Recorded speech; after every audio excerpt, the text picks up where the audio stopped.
शेतकऱ्याचा मुलगा आहे मित्रांनो. मी स्वतः रात्री दारे धरलेले आहेत आणि मग ते त्या थंडीच्या दिवसात गव्हाला दारे धरायचे मित्रांनो. तर अशा पद्धतीचे जे कष्ट आहेत, कुठेतरी आपले वडील थकत नाहीत मित्रांनो. आपण का थकायचं?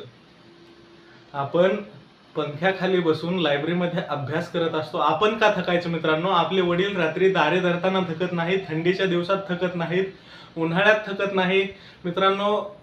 जे आपले आईवडील शेतामध्ये काबाड कष्ट करू शकतात, आपल्यापेक्षा अगदी त्यांचं वय झालेलं असेल मित्रांनो, त्यांचे शरीरातील त्यांचे अवयव त्यांना साथ देत नसतील तरीही ते काबाड कष्ट करायला तयार आहेत, हार्डवर्क करायला तयार आहेत. का तर तुमच्या आयुष्यामध्ये पुन्हा तुम्हाला त्या सर्व गोष्टींना सामोरं जायची गरज येऊ नये.